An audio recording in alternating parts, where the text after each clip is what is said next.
The Belgian Malinois is often called one of the most elite dogs in the world. They're used by police departments, military units, and special operations teams across the globe.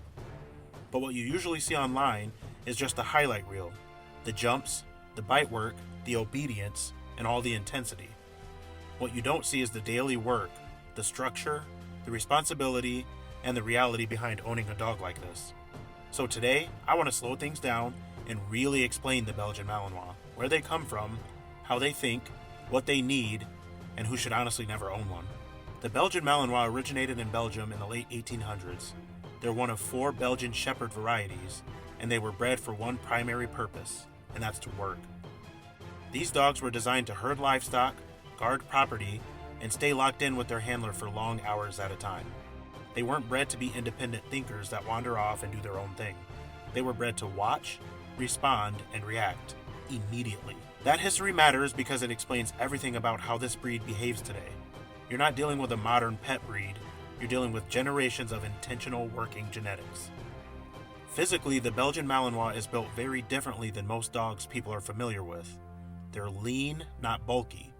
They're fast and not heavy. They're built for endurance, not just power.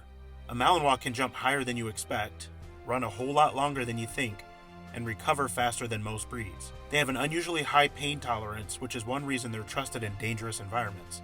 This isn't a dog that hesitates when faced with obstacles. Walls, windows, uneven terrain. The Malinois doesn't slow down to think about whether it should go. It's already gone. If you truly want to understand the Belgian Malinois, you have to understand drive. This breed has extremely high prey drive, meaning movement triggers focus. A ball, a sleeve, a running person, their brain locks in immediately. They also have a strong hunt drive. They don't just chase, they search. They want to solve the problem and find the target. Add to that their defense drive, and you get a dog that is confident, assertive, and willing to engage threats when properly trained. And finally, play drive, which is what trainers use to shape behavior. For a Malinois, work is play. This is not a dog that waits to be entertained. They are constantly watching you, anticipating what's next, and looking for direction. If you don't give them a job, they'll invent one. Chewing, pacing, barking, escaping, or becoming reactive. The Belgian Malinois didn't replace other working dogs by accident. They earned their place.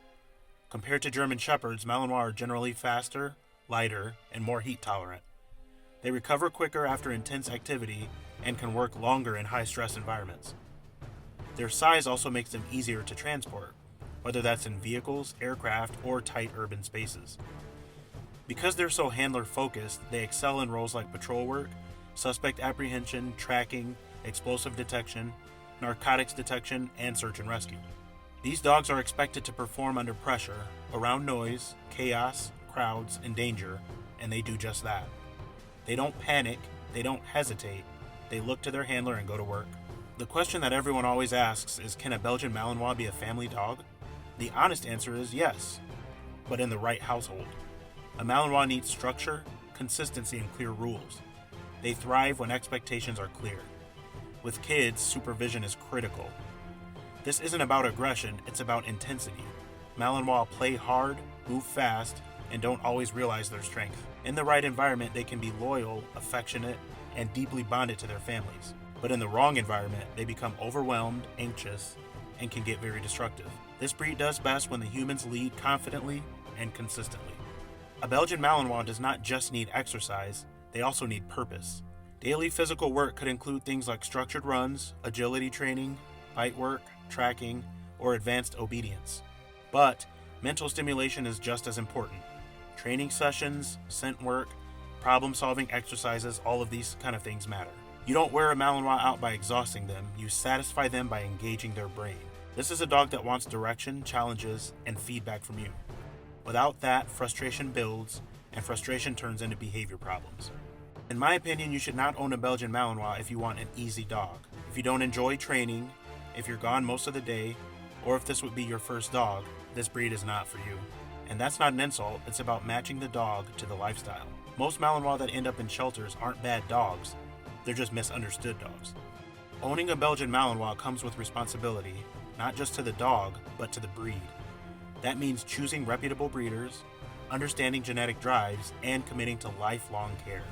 Rescue Malinois can be incredible dogs, but they require experienced handlers who understand what they're taking on. This breed deserves respect, structure, and honesty.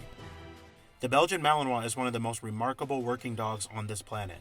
They are loyal, intelligent, highly driven, and capable of extraordinary things, but greatness demands responsibility.